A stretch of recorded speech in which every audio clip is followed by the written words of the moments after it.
मेरे साथ बोलिए, भारत माता की, भारत माता की। मंच पर उपस्थित हम सब के प्रिय नेता और देश के और दुनिया के सबसे अधिक लोकप्रिय नेता आदरणीय मोदी जी, हमारे प्रिय अध्यक्ष सम्माननीय नड्डा जी, मंच पर उपस्थित भारतीय जनता पार्टी का नेतृत्वगण और आज इस सभागार के अंदर आए हुए, देश भर से आए हुए लघु भारत के रूप में हम सब के सामने विराजित देश के सभी कार्यकर्ता भाइयों बहनों को मैं प्रणाम कर कर मेरी बात की शुरुआत करूं। मित्रों, ये हमारा राष्ट्रीय अधिवेशन, ये विस्तृत राष्ट्रीय अधिवेशन चुनाव की दहलीज के समय पर हो रहा है। इस राष्ट्रीय अधिवेशन के अनेक निहितार्थ, ये राष्ट्रीय अधिवेशन प्रधानमंत्री जी मोदी जी के विकसित भारत के स्वप्न को आगे बढ़ाने का संकल्प लेकर हम सब यहां से देश भर में वापस जाएंगे। इस अधिवेशन के बाद 2047 का भारत कैसा होगा, इसका मोदी जी का संदेश लेकर हम हर कॉन्स्टिट्यूएंसी में जाएंगे और कुछ ही दिनों में देश की जनता ये निर्णय करने वाली है कि आने वाले 5 साल इस देश के शासन की धुरा किस पार्टी के हाथ में होगी, किस व्यक्ति के हाथ में होगी, मगर पूरे देश में कहीं पर भी संशय नहीं है, प्रश्न चिन्ह नहीं है। देश ने तय किया है कि मोदी जी फिर से एक बार इस देश के प्रधानमंत्री बनेंगे। साथियों, 75 साल में इस देश ने 17 लोकसभा के चुनाव देखे हैं, 22 सरकारें देखी हैं, 15 प्रधानमंत्री देखे हैं। देश ने जितनी भी सरकारें आई, अपने अपने समय में हर सरकार ने समयानुकूल विकास करने का प्रयास किया है। मगर आज मैं कोई कंफ्यूजन के बगैर कह सकता हूं कि समग्रता से विचार, हर क्षेत्र का विकास और हर व्यक्ति का विकास करने का काम केवल और केवल नरेंद्र मोदी जी के 10 साल में हुआ है। नरेंद्र मोदी जी के 10 साल के अंदर देश सुरक्षित हुआ, देश समृद्धि की ओर आगे बढ़ा। 60 करोड़ गरीब जो आजादी के 75 साल तक, 70 साल तक अपने आप को विकास की प्रक्रिया के बाहर मानते थे, उसको मालूम ही नहीं था कि देश आजाद हुआ, लोकतंत्र आया, मुझे क्या मिला, मेरा क्या हिस्सा।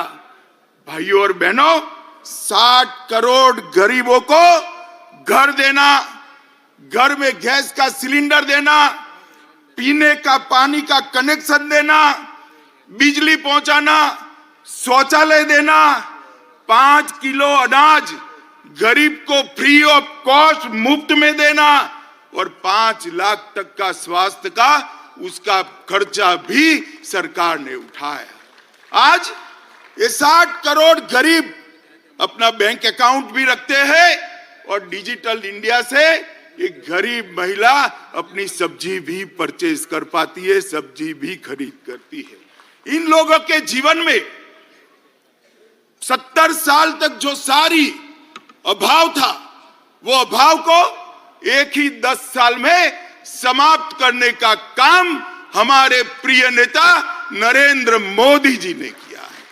आज ये 60 करोड़ लोग अपने आप को देश के लोकतंत्र से जुड़ा हुआ पाते हैं। आज ये 60 करोड़ लोग हमारे संविधान की सार्थकता को महसूस कर रहे हैं। 10 साल में इतना बड़ा परिवर्तन आया है। दलित, आदिवासी और पिछड़ा समाज उसको वोट बैंक के नाते एक कांग्रेस और इंडिया अलायंस वालों ने उपयोग तो बहुत किया, पहली बार उनको सम्मान और हिस्सेदारी देने का काम भारतीय जनता पार्टी की नरेंद्र मोदी सरकार ने पहली बार ये देश का गौरव पूरी दुनिया ने महसूस किया। दुनिया में भारत के लोग कहीं पर भी जाते हैं, कहीं पर भी दुनिया में आप चले जाओ, पूछेंगे मोदी के भारत से आते हो ना। ये पहचान दुनिया में, विश्व में खड़ी करने का काम हमारे नेता नरेंद्र मोदी जी ने किया है। और मैं आज बताना चाहता हूं मित्रों आपको कि 140 करोड़ की जनता ने पहली बार महान भारत का स्वप्न देखने का साहस नरेंद्र मोदी जी ने दिया है।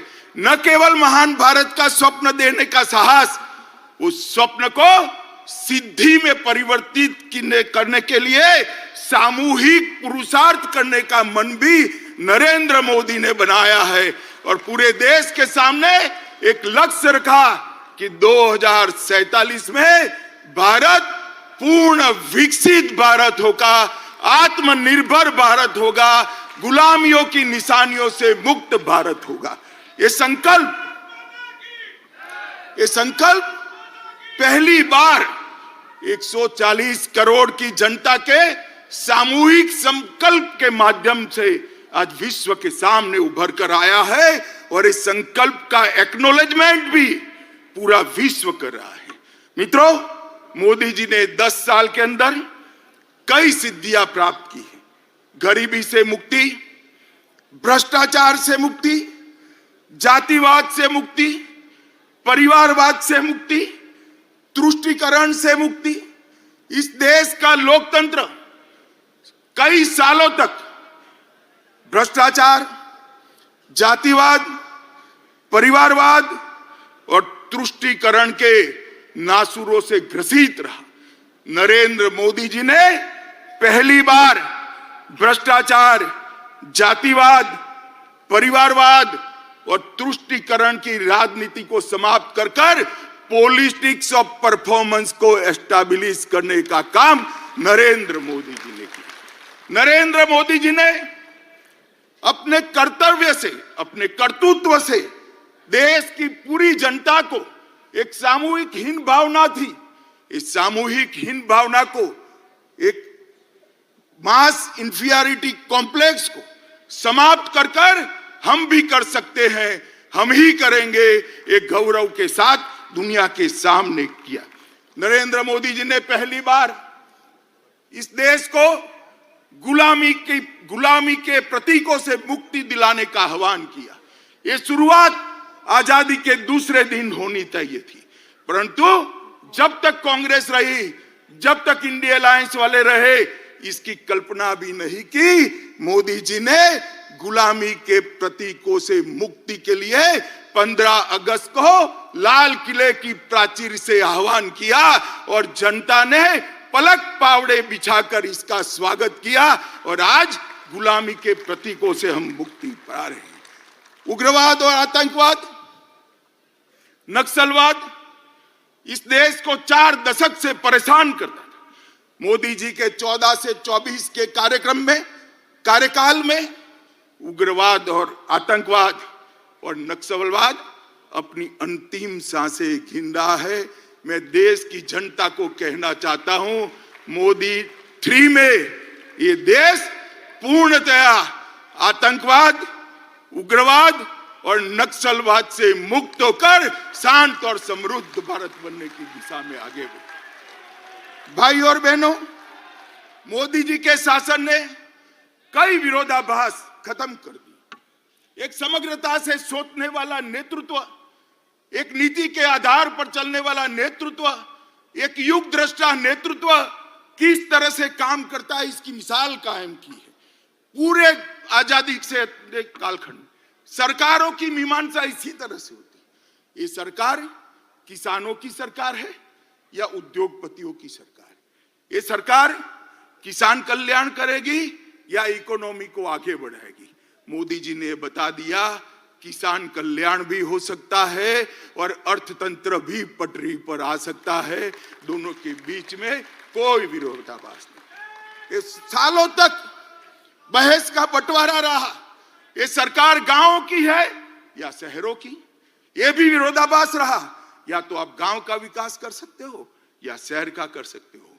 मोदी जी ने ये भी सिद्ध कर दिया, गांव दुनिया में सबसे अच्छे गांव बन सकते हैं, गांव से कोई पलायन नहीं होगा, और शहर भी दुनिया में सबसे सुविधापूर्ण शहर बन सकते हैं, स्मार्ट सिटी बन सकते हैं। ये सिद्ध किया। गरीब कल्याण और अर्थतंत्र का विकास, दोनों के बीच में भी बहुत बहस चली। कई बार कई सरकार, कई अर्थशास्त्री, कई पंडित कहते रहे कि जो अर्थशास्त्र का मतलब अर्थतंत्र का विकास करना है तो गरीब कल्याण को छोड़ना पड़ेगा। मैं आज सबके सामने कहना चाहता हूं, हर किसान को हर साल 6,000 रुपया देना, हर गरीब को सभी प्राथमिक सुविधाएं एक साथ दे देना, और अर्थतंत्र को 11वें नंबर से 5वें नंबर पर ला देना, वो मोदी जी ही कर सकते हैं और कोई नहीं कर सकता। भाई और बहनों, आज एक संदेश लेकर जाइए यहां से। 130 करोड़ की 140 करोड़ की जनता के बीच में मोदी जी को तीसरी बार प्रधानमंत्री देश की जनता बनाए, हमारा अर्थतंत्र भी तीसरे नंबर पर आ जाएगा। ये संदेश लेकर हमने जाना है। इसी तरह से एक द्वंद्व चालू रहा कि विदेश नीति, अगर दुनिया को मित्र बनाना है तो देश की सुरक्षा में थोड़ा बहुत कॉम्प्रोमाइज करना पड़ेगा। ये बहुत लंबा बहस का विषय आजादी के बाद तुरंत शुरू हुआ, और सारे पंडित सुरक्षा नीति और विदेश नीति के बीच के द्वंद्व में फंसते रहे। मोदी जी ने तय कर लिया और कर दिखाया कि सरहद की सुरक्षा, देश की सुरक्षा हमारी सबसे पहली प्रायोरिटी है। और आज ये करने के बाद, देश को सुरक्षित करने के बाद, मोदी जी ने भारत को विश्व मित्र के रूप में प्रस्तावित किया। वसुधैव कुटुंबकम का हमारा सूत्र को उन्होंने नीचे लिखा।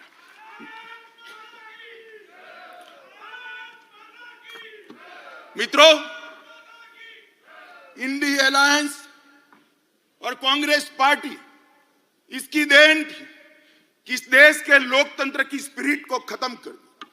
देश के लोकतंत्र को भ्रष्टाचार, परिवारवाद, तुष्टीकरण और जातिवाद से कलर्ड कर दिया। कभी भी स्वतंत्र रूप से जनमत उभर कर ना आए, इस प्रकार की लोकतांत्रिक व्यवस्था करने में परिवारवादी पार्टियां लगी रही।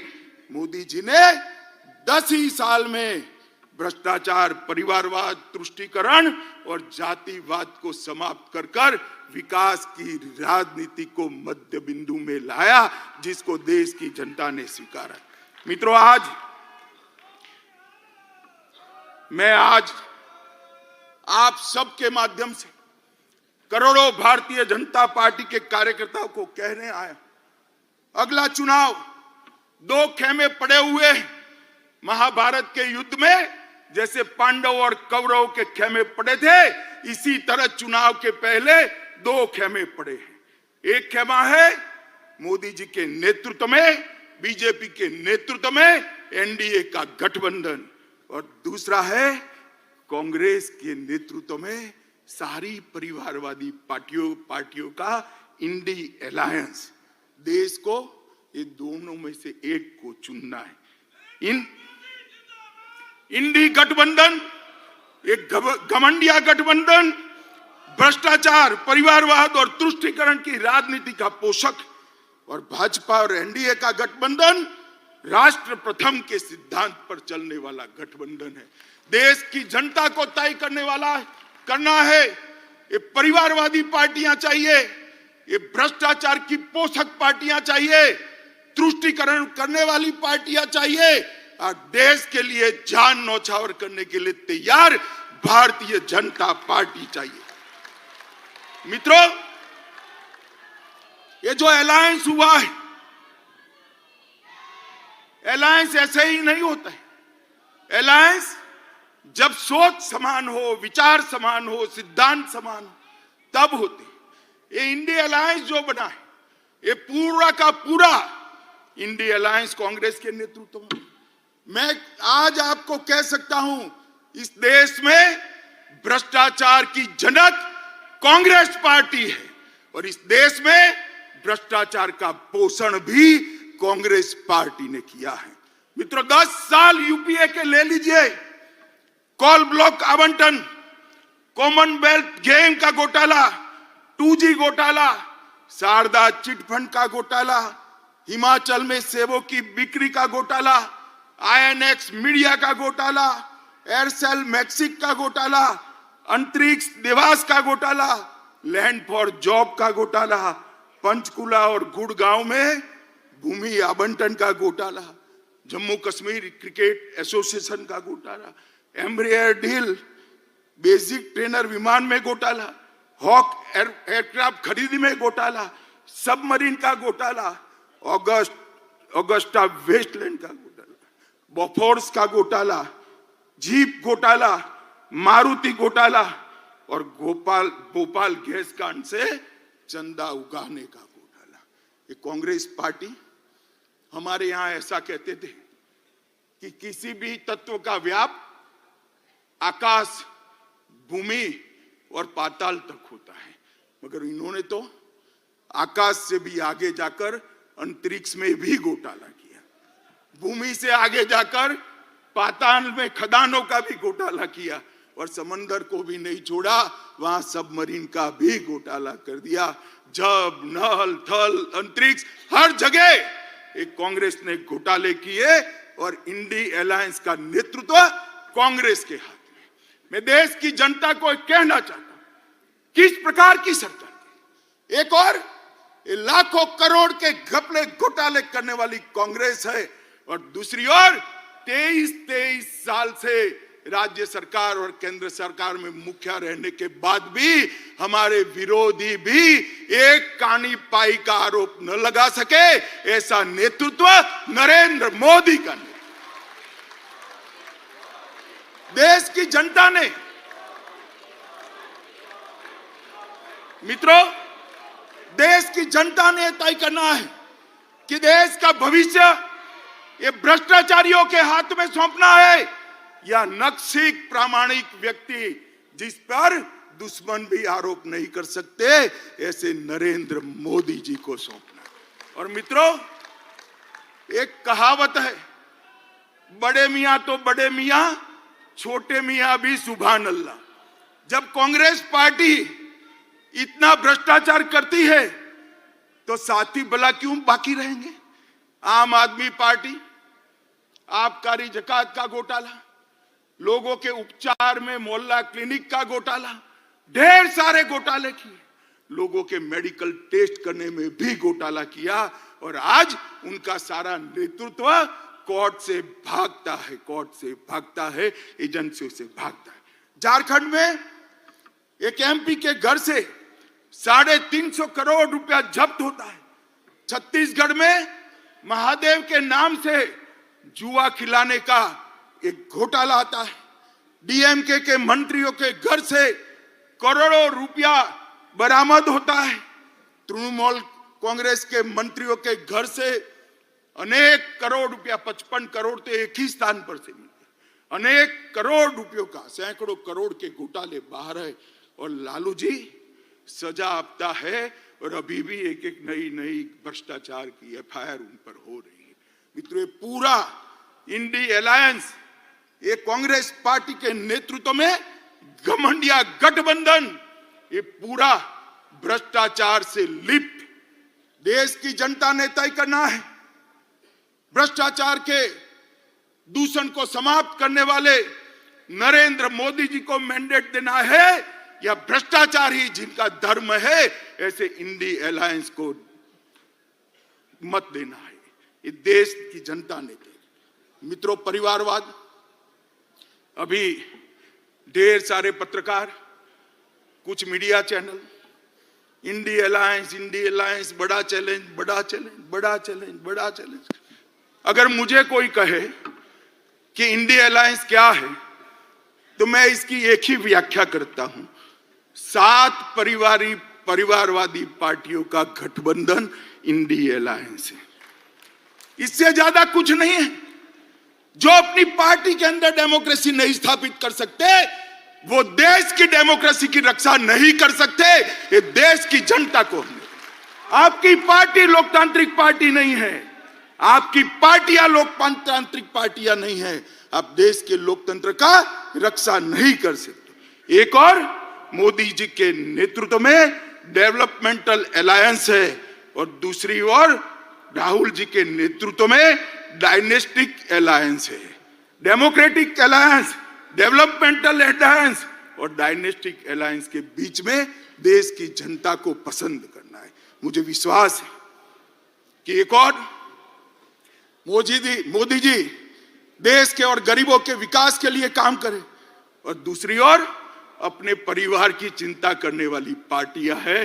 देश निश्चित रूप से विकास की राजनीति करने वाली भारतीय जनता पार्टी और एनडीए को सिलेक्ट करेगी, इसका मुझे पूरा विश्वास। देखिए साहब, इनके राजनीति में उद्देश्य क्या है? मोदी जी कहते हैं महान भारत की रचना हो, 2047 तक का लक्ष्य रखा, आत्मनिर्भर भारत की रचना हो, 2047 तक का लक्ष्य रखा। सोनिया जी का लक्ष्य राहुल जी को पीएम बनाना, पवार साहब का लक्ष्य बेटी को सीएम बनाना, ममता दीदी का लक्ष्य भतीजे को सीएम बनाना, स्टालिन का लक्ष्य अपने बेटे को सीएम बनाना, लालू प्रसाद जी का लक्ष्य अपने बेटे को सीएम बनाना, उद्धव ठाकरे का लक्ष्य अपने बेटे को सीएम बनाना और मुलायम सिंह जी बेटे को बनाकर ही गए हैं। अब मुझे एक बात बताइए कार्यकर्ता भाइयों बहनों, जिनका लक्ष्य ही अपने बेटे बेटी भतीजों का कल्याण हो, वो गरीब का कल्याण कर सकता है क्या?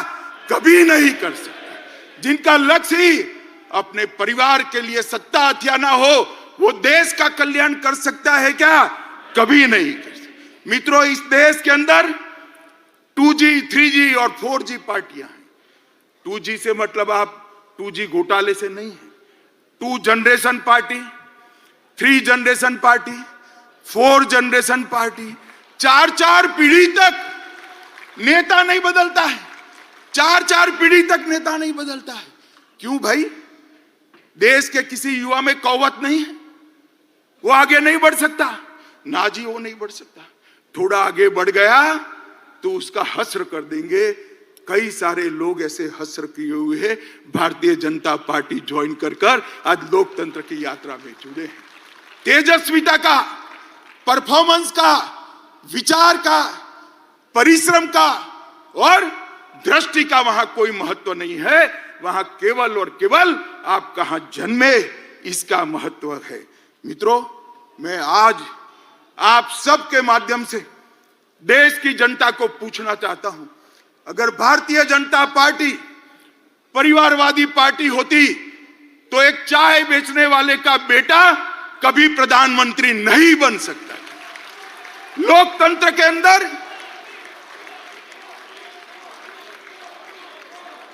मित्रों, लोकतंत्र के अंदर ये बहुत जरूरी है, सबको समान अवसर मिले, सबके अंदर ईश्वर दत्त शक्तियां जो पड़ी हैं, वो ईश्वर दत्त शक्तियों के आधार पर उसको आगे बढ़ने का मौका मिले और वो केवल और केवल भारतीय जनता पार्टी में विद्यमान है और किसी दल में नहीं। भाई और बहनों, मोदी जी एक गरीब परिवार से, गरीब मतलब आप कल्पना नहीं कर सकते, इतने गरीब परिवार से इस देश के सम्मानीय प्रधानमंत्री बने, जिन्होंने पूरे विश्व में देश को सम्मान दिलाया, गौरव दिलाया, प्रस्थापित। इस देश की राष्ट्रपति एक जनजाति परिवार से आती है। जनजातियों में भी अति पिछड़ी जातियों में से राष्ट्रपति मुर्मू जी आती है। प्रधानमंत्री जी ने, भारतीय जनता पार्टी ने एक गरीब आदिवासी की बेटी को महामहिम द्रौपदी मुर्मू बनाकर सभी आदिवासियों का सम्मान। इस देश का उपराष्ट्रपति एक किसान का बेटा खेत जोतने वाले का बेटा इस देश का उपराष्ट्रपति बना है।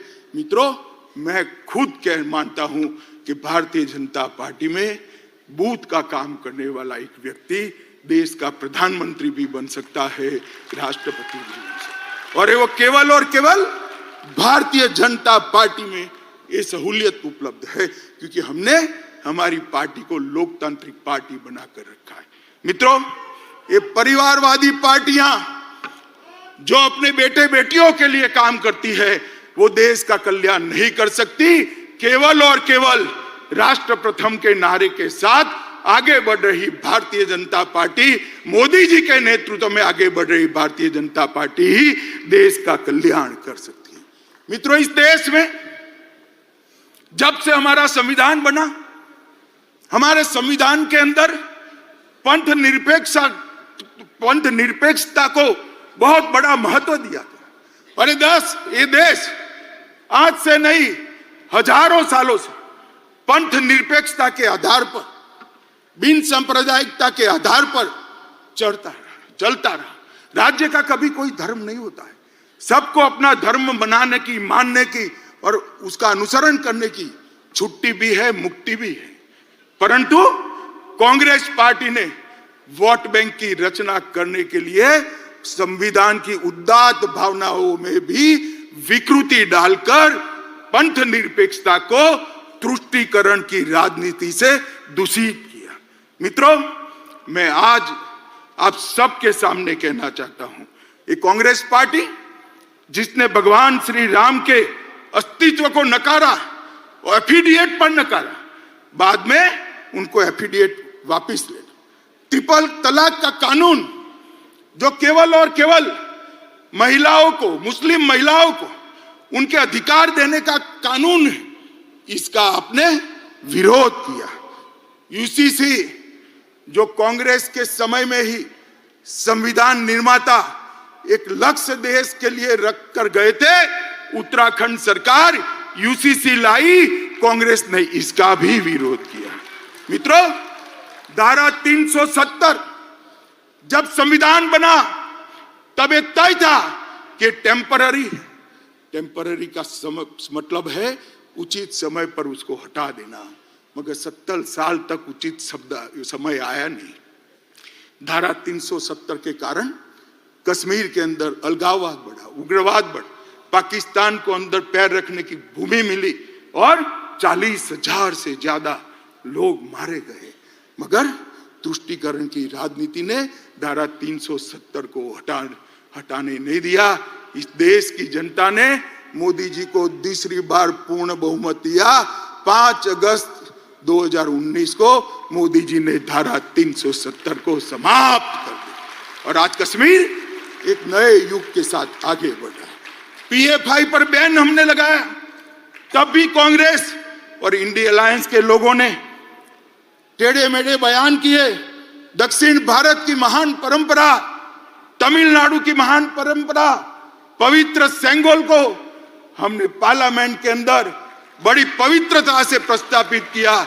इसका भी कांग्रेस पार्टी और उनके साथियों ने विरोध किया। ये जहां भाजपा विजयी होती है उन राज्यों को गौमूत्र स्टेट कहते हैं। ये लोग संविधान पर पहला अधिकार, देश के खजाने पर पहला अधिकार माइनॉरिटी का है, ये मान्यता रखने वाले हैं। मोदी जी का कहना है देश के खजाने पर पहला अधिकार गरीब का है, दलित का है, आदिवासी का है, पिछड़े। जाकिर नाइक को मैसेंजर ऑफ पीस का सर्टिफिकेट देते हैं, भगवा आतंकवाद के नाम से पूरे सनातन धर्म को बदनाम करते हैं।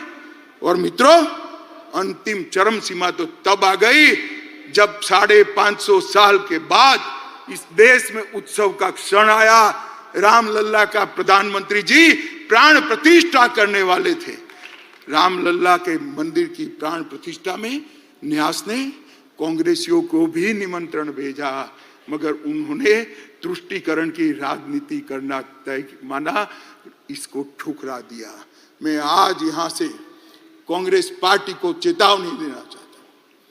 आपने रामलला की प्राण प्रतिष्ठा के निमंत्रण को ठुकराकर केवल ये ऐतिहासिक पल में हिस्सेदार होने से आप नहीं कतराए हैं, आपके देश के महान बनने की प्रक्रिया से अपने आप को दूर कर लिया है। देश की जनता इसको देख भी रही है और याद भी रख रही है। मित्रों, खैर वो आए ना आए, भारतीय जनता पार्टी तुष्टीकरण में नहीं मानती है। मैं आज इस महान अधिवेशन के सामने कहना चाहता हूं, किसी भी लोकतांत्रिक देश में भी बहुमत समाज ने अपनी श्रद्धाओं के निर्वहन के लिए इतनी लंबी कानूनी लड़ाई नहीं लड़ी है। 75 साल तक हम कानूनी लड़ाई लड़े और संपूर्ण लोकतांत्रिक तरीके से हमने राम मंदिर का निर्माण किया। इसका संपूर्ण यश हमारे प्रधानमंत्री नरेंद्र मोदी जी को जाता है।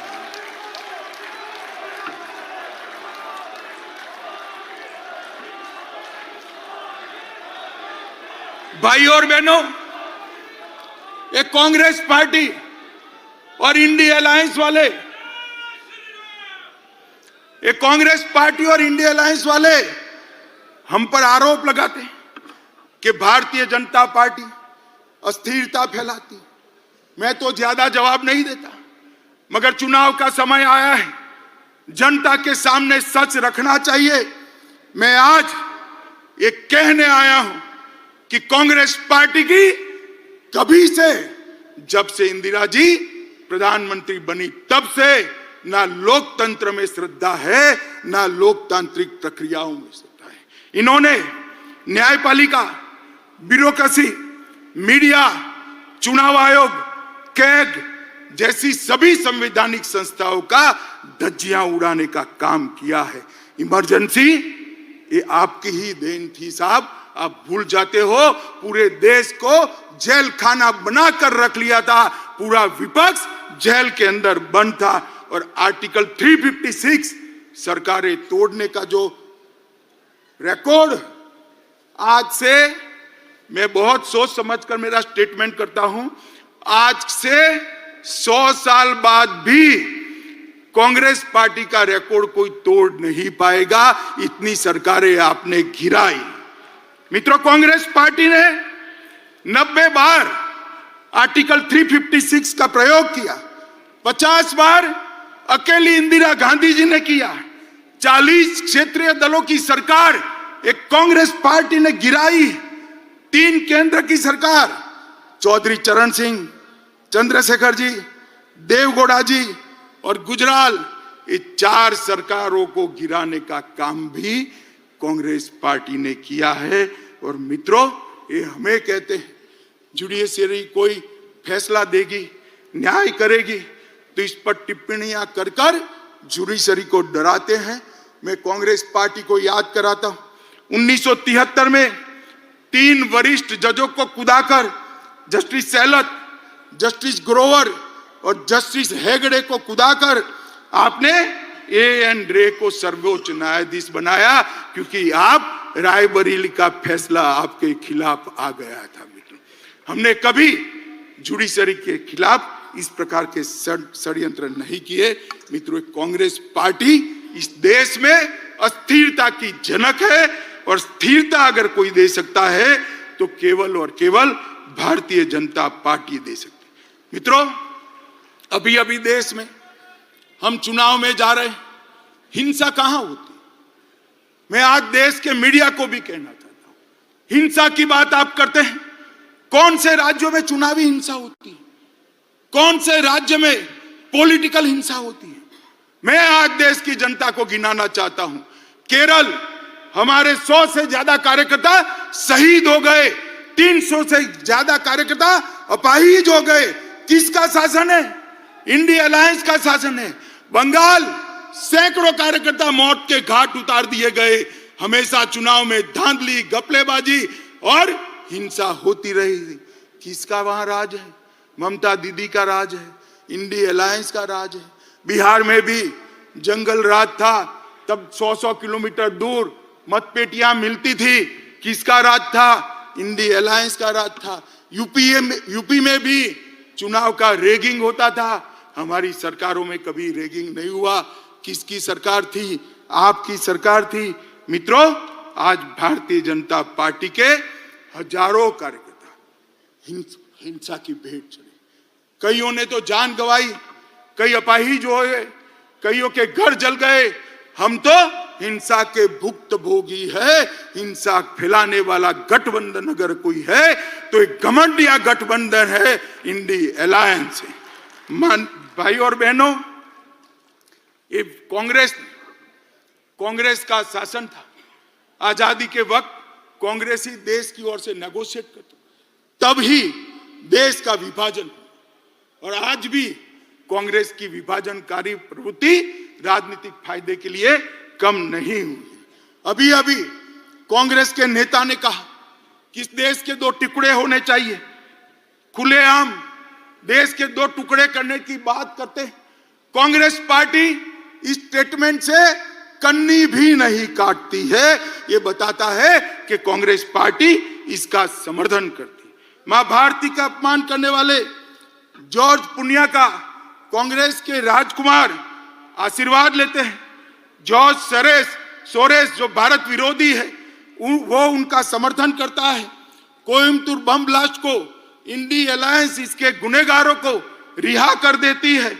और कांग्रेस के नेता पाकिस्तान में जाकर मोदी जी को हटाने के लिए पाकिस्तान की मदद मांगते हैं। पाकिस्तान की मदद मांगते हैं।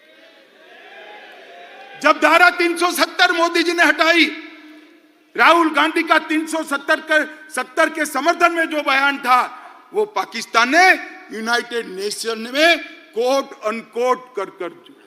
शर्म करो कांग्रेसी। आपके देश के खिलाफ आप विदेश में जाकर बोलते हो। देश के प्रधानमंत्री, देश की संसद, देश के लोकतंत्र की निंदा विदेश में जाकर करते हो।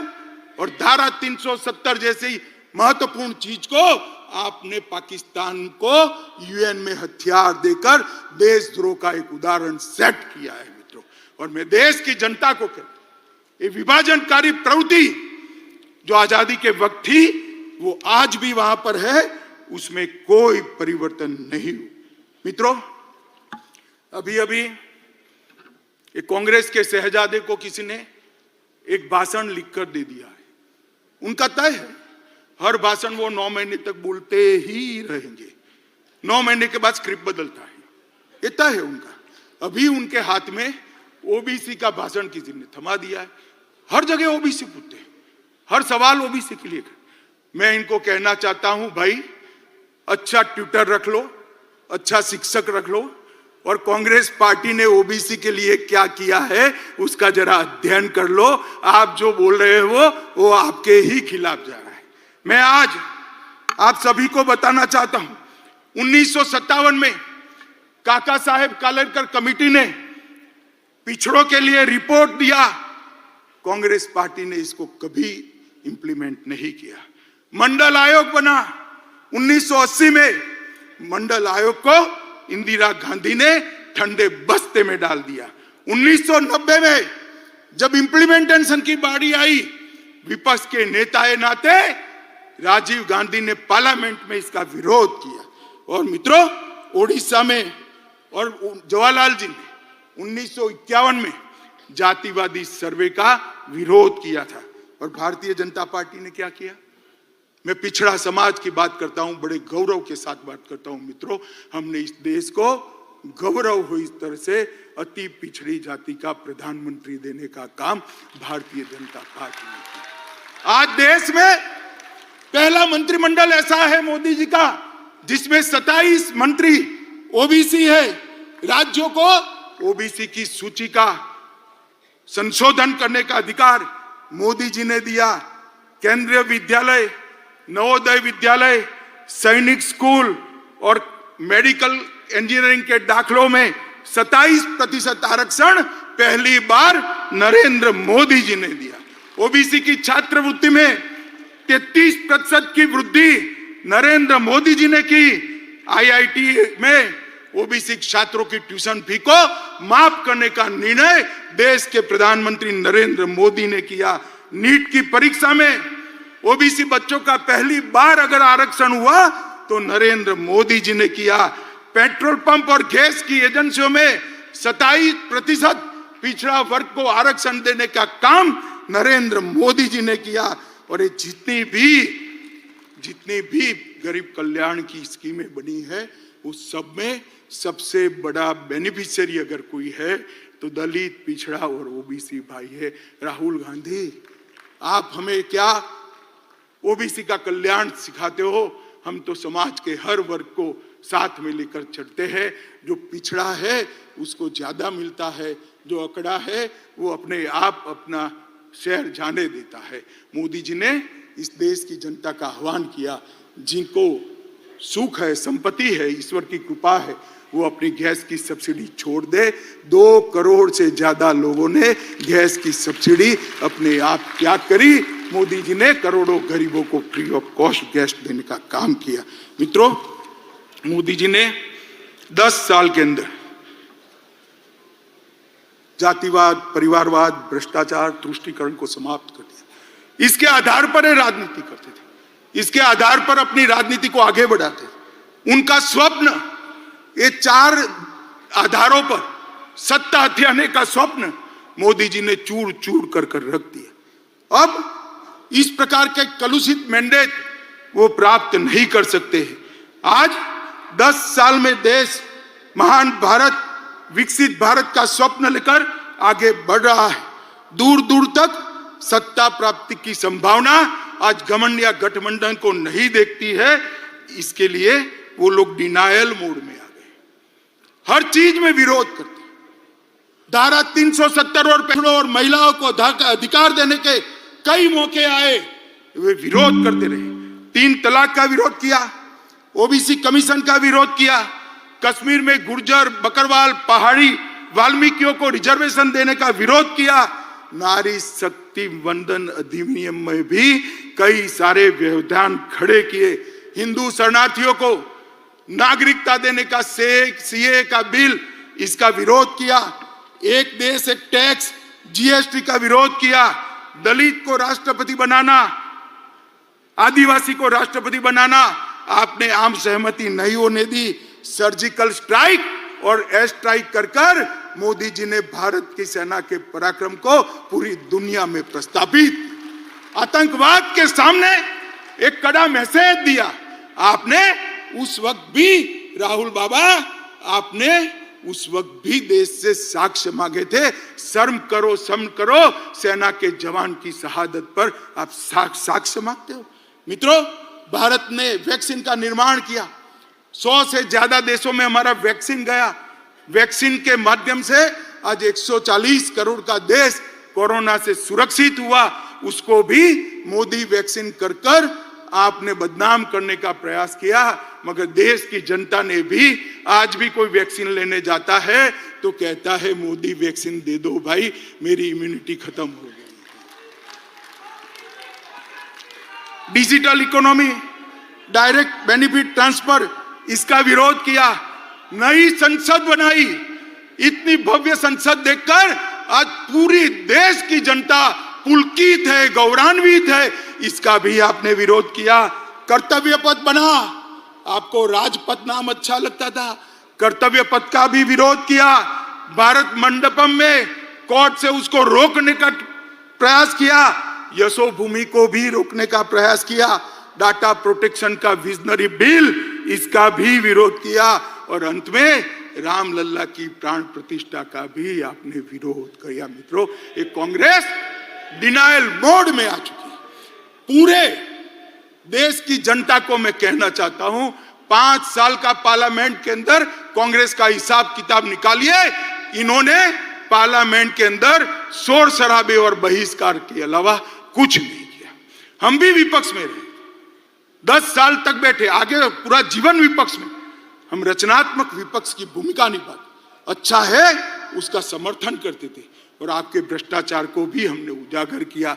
मगर आपने, क्योंकि भ्रष्टाचार है नहीं, बाहर जाना ही उचित समझा। मित्रों, इंडिया अलायंस अहंकार से युक्त है। वो सहन ही नहीं कर सकते। वो ऐसा मानते हैं कि देश का प्रधानमंत्री वो ही बन सकता है जो बड़े परिवारों से आते हैं, वो सहन नहीं कर सकते।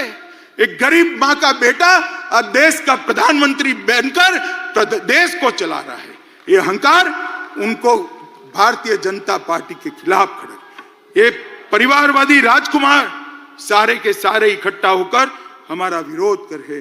मोदी जी ने 40 से ज्यादा नीतियां बनाकर इस देश को नीतियों के आधार पर चलाने का काम किया। मैं पूरी सूची बोलना नहीं चाहता मित्रों, पॉलिसी पैरालिसिस हो गया ऐसी पूरी दुनिया मनमोहन सिंह सरकार को कहती थी। आज मोदी सरकार ने हर क्षेत्र की 40 से ज्यादा पॉलिसी बनाकर पॉलिसी के आधार पर शासन कैसा हो सकता है उसका उदाहरण पूरी दुनिया में रखने का काम नरेंद्र मोदी जी ने किया। और मित्रों,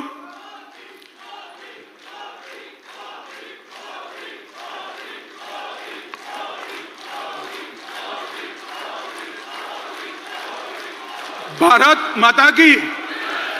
मित्रों, मैं और आप हमारे नेता के वखान करें, पत्रकार भी कहेंगे, एक घमंडिया गठबंधन भी करेगा, आपको ऐसा ही करोगे।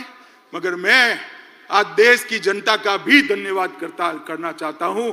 आपने बार बार भारतीय जनता पार्टी को आशीर्वाद देकर, मोदी जी को आशीर्वाद देकर अपना समर्थन देता है। आज देश के 70 राज्यों में 17 स्टेट्स में एनडीए की सरकार है। 58% हिस्से पर, जिसमें 57% आबादी है, वहां एनडीए का रूल है। गुजरात में हम लगातार 6 चुनाव जीते। मध्य प्रदेश में 21 सालों से शासन में है। गोवा में 3 बार जीते। उत्तर प्रदेश में 2 बार जीते। उत्तराखंड में 2 बार जीते। हरियाणा में 2 बार जीते। अरुणाचल में 2 बार जीते। आसाम में 2 बार जीते। त्रिपुरा में 2 बार जीते। मणिपुर में 2 बार जीते। और छत्तीसगढ़ और राजस्थान में भी 3-3 टर्म तक मैंडेट मिला था। और फिर से चौथा मैंडेट छत्तीसगढ़ और राजस्थान की जनता ने दिया है।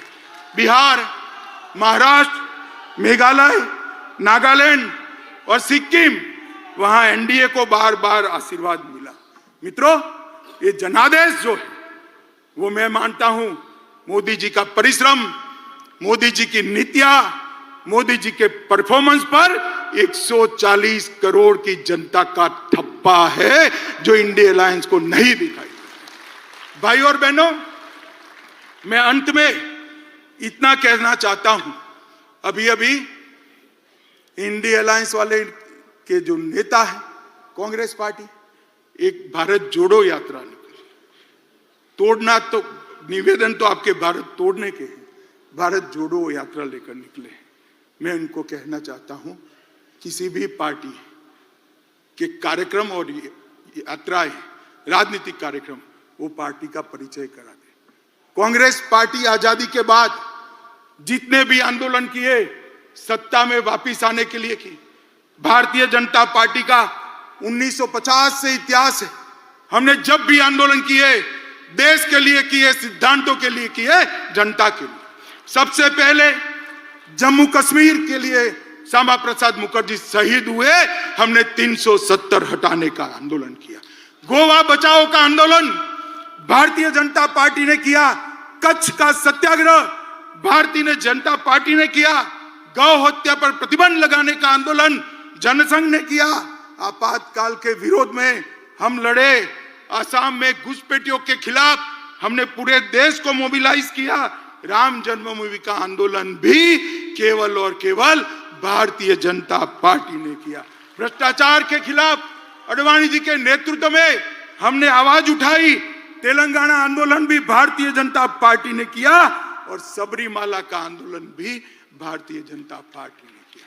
हमारी पार्टी ने कभी भी सत्ता प्राप्त करने के लिए आंदोलन नहीं किए हैं, जनता के परेशानियों के लिए किए, सिद्धांतों के लिए किए और देश को सुरक्षित। अब हम सब ने देश की जनता के सामने जाना है। देश की जनता को स्पष्ट बताना पड़ेगा। एक और ये परिवारवादी पार्टियां हैं और दूसरी ओर एक गरीब मां का बेटा इस देश का प्रधानमंत्री बना है। आप किसको पसंद करें? एक और 60 साल से भ्रष्टाचार की गंगा जिस पार्टी से बहती है वो कांग्रेस पार्टी है, और दूसरी ओर 23 साल से शासन में होने के बावजूद भी कपड़े पर एक भी दाग नहीं लगा, ऐसा नरेंद्र मोदी है। एक और तुष्टीकरण की राजनीति करने वाला एक घमंडिया गठबंधन है, और दूसरी ओर राष्ट्रभक्ति और राष्ट्रवाद से ओतप्रोत भारतीय जनता पार्टी है। आप किसको सिलेक्ट करोगे? एक और कुछ बनने के लिए राजनीति में आए हैं, और दूसरी ओर भारत माता को सर्वस्व समर्पित कर पूरा जीवन देकर काम करने वाले व्यक्ति है। एक और हर साल 3 महीने विदेश में वैकेशन करने वाला नेतृत्व है, और दूसरी ओर 23 साल से एक भी छुट्टी न देने वाला कर्तृत्ववान नेतृत्व है। एक और दिशा विहीन राजनीति है, दूसरी ओर एक युग दृष्टा नेता के नेतृत्व में महान भारत की रचना को आगे बढ़ाने वाली भारतीय जनता पार्टी है। देश की जनता को हमने बताना पड़ेगा, घर घर जाना पड़ेगा। मित्रों, मोदी जी ने आजादी के अमृत महोत्सव के वर्ष में हर भारतीय के मन में देशभक्ति की भावना जागृत की, हर युवा को आजादी के आंदोलन से वाकिफ कराया है, और 75 वर्ष की सारी सिद्धियां इरिस्पेक्टिव ऑफ पार्टी देश की जनता के सामने रखी है। और सबसे बड़ी बात, आजादी के बाद जब अमृत काल में शताब्दी तक पहुंचेंगे, तब महान भारत की रचना का संकल्प मोदी जी ने 140 करोड़ की जनता के मन में प्रत्यारोपण किया है। मित्रों, बहुत बड़ी बात है।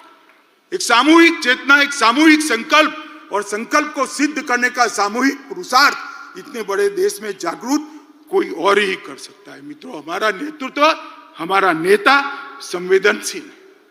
मोदी जी संवेदनशील है, हम सब जानते हैं। जनता की तकलीफों को जानते हैं, जनता की भावना को समझ। एक युग दृष्टा नेता है, वो कर्मठ है, कठोर परिश्रम करते हैं, कठोर निर्णय लेने में भी पीछे मुड़कर नहीं देखते हैं, चीन के सामने सीना तान कर खड़े रहते हैं, और पाकिस्तान के घर में घुसकर सर्जिकल स्ट्राइक भी करते हैं। नोटबंदी, गरीबों के कल्याण के लिए नोटबंदी, यही नेतृत्व ने की। विश्व मित्र की भारत की छवि भी हमारे नेता ने ही बनाई। वैक्सीन के माध्यम से 100 से ज्यादा देशों के कोरोना काल में उन्होंने बढ़ा। मातृशक्ति को भगवान की तरह भक्ति से पूजा करने वाला नेतृत्व बहुत सालों बाद देश को मिला है। विधानसभा और संसद में 33% रिजर्वेशन नारी शक्ति वंदन अधिनियम से नरेंद्र मोदी जी ने लिया। और जाति की कल्पना जो सदियों से इस देश में थी, इसको समाप्त कर गरीब, युवा, महिला और किसान, ये 4 वर्ग को समाहित कर साच अर्थ में संविधान की स्पिरिट को मोदी जी ने नीचे उतारा है, नीचे तक उतारा है। मैं मोदी जी को जानता हूं। मोदी जी दीपक की लौ की तरह है, जो खुद जलकर अंधेरों को काटने का काम करते हैं। जिस तरह से दीपक की लौ कभी नीचे नहीं जा सकती, उस तरह से मोदी जी का काम और विचार भी ऊर्ध्व गति वाले हैं, वो कभी नीचे की ओर नहीं आ सकते।